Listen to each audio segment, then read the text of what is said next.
Pusung, sebuah kampung yang menggambarkan anomali pembangunan. Terletak di Kecamatan Kembang Tanjung, Kabupaten Pidi, dipisahkan oleh muara sungai dari induk kecamatannya. Infrastruktur transportasi masih berupa jalan berbatu, bahkan perjalanan dari ibu kota kabupaten menuju Pusung harus melintasi Kabupaten Pidi Jaya.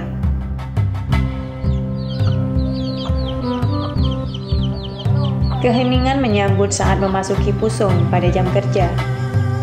Sebagian besar masyarakat berkehidupan sebagai nelayan dan petani tambak. Kaum ibu bukanlah golongan kelas 2, mereka sama produktifnya dengan para suami. Waktu luang dimanfaatkan secara produktif, mulai dari mengayam tikar pandan hingga menjadi petani tambak. Fardiah satu di antaranya, perempuan parubaya yang mendedikasikan dirinya sebagai perintis Koperasi Cahaya Pusung. Kami sebenarnya waktu pertama tidak berani mengambil dana long fund sebelumnya. Karena tidak ada usaha yang tepat, pemasarannya tidak tahu kami kemana arah untuk memasarkan barang yang kami produk. Melalui program pesat yang dilaksanakan oleh Canadian Cooperative Association, Fardiah dan beberapa warga Kampung Pusung mengembangkan budidaya kepiting soka.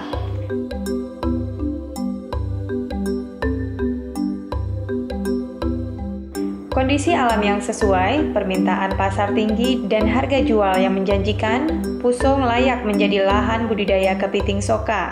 Hasil produksi kepiting soka dapat menjadi alternatif pendapatan keluarga nelayan saat laut sedang bergolak. Kepiting soka adalah kepiting bakau yang direkayasa dengan perlakuan khusus hingga bercangkang lunak. Rasa yang gurih tak sekedar menjadikan kepiting sebagai makanan laut primadona. Asupan protein menjadi bonus pertualangan boga. Nama saya Ismail, selaku pengawas Koperasi Cahaya Pusung. Sekaligus pengelola Koperasi Kepiting Lunak, usaha kepiting lunak. Dengan adanya usaha kepiting lunak, kita yang pertama sekali harus menyediakan lahan. Inilah lahan yang pertama, harus ada kedalaman air 1 meter atau 1,20 meter, itu harus rata. Jika kurang dalam, terik matahari akan meningkatkan suhu air dan berdampak buruk terhadap kondisi kepiting. Harus ada lagi pintu air, airnya harus keluar masuk. Jangan sampai air mengendap. Kalau air mengendap, apalagi umpan yang kita tabur ke takir-takir terlalu berlebih, maka umpan itu menjadi busuk. Terjadilah virus di pembusukan umpan itu. Lahan yang digunakan untuk budidaya kepiting soka tidak boleh dijadikan tempat memelihara udang, karena udang lebih mudah terjangkit penyakit. Selain itu, penyakit yang menjangkiti udang sama dengan penyakit yang dapat menjangkiti kepiting. Ikan jenis lain dapat hidup berdampingan dengan budidaya kepiting soka. Itu takir. Takir adalah wadah pemeliharaan kepiting soka. Pada dasarnya bahan takir tidak baku, yang penting wadah harus mengapung di lahan tambak. Koperasi Cahaya Pusung memilih menggunakan takir yang merupakan kombinasi dari bambu 2 jenis jaring dan tali. Bagian bawah takir dibuat dari jaring rapat yang diikat dengan tali hingga menyatu dengan kerangka takir. Jaring bagian bawah harus rapat sebagai penahan pakan agar tidak jatuh ke dasar tambak. Selain itu, kerapatan jaring berfungsi untuk menghindari perebutan makanan antara kepiting yang dipelihara dalam takir dengan kepiting liar di luar takir. Bagian atas takir ditutup dengan jaring yang lebih jarang, 2 x 2 inci per jaring madang. Setelah dijalin dengan tali, bagian atas petakan jaring harus dipotong 3-4 petak untuk mempermudah proses memasukkan, mengeluarkan, dan memberi pakan kepiting. Bagian jaring yang dipotong diikat kembali dengan tali agar kepiting tidak keluar dari bilik takir. Gunakan simpul tali sepatu agar mudah dibuka. Bilik takir berfungsi sebagai ruang isolasi bagi kepiting lunak yang sedang berganti cakang. Ukuran petakan dalam takir 20 cm x 15 cm. Setiap petak takir diisi 1 ekor kepiting. Setelah digunakan 1 kali masa panen 17 hari, takir harus dientaskan dari lahan tambak untuk dijemur. Penjemuran bertujuan membersihkan bibit penyakit yang melekat pada takir selama masa budidaya. Selain untuk menjaga kepiting dari sifat kanibal sesamanya, takir juga berfungsi mempermudah proses pemanenan, mengendalikan pemberian pakan dan pengamatan pada masa panen. Ini pipa. Ini pipa ini fungsinya untuk pengapungan supaya takir ini bisa terapung. Tapi boleh apa aja asal mengapung. Misalnya kita nggak pasang pipa, asal boleh botol aqua, tapi ini praktis dan tahan lama. Setelah takir siap, proses budidaya kepiting soka dilanjutkan dengan penebaran benih.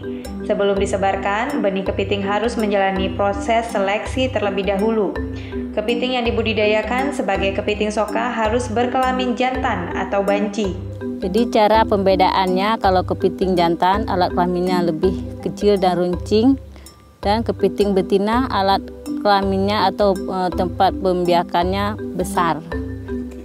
Kepiting betina sulit mengganti cangkang karena memiliki sel telur yang menghambat penggantian cangkang.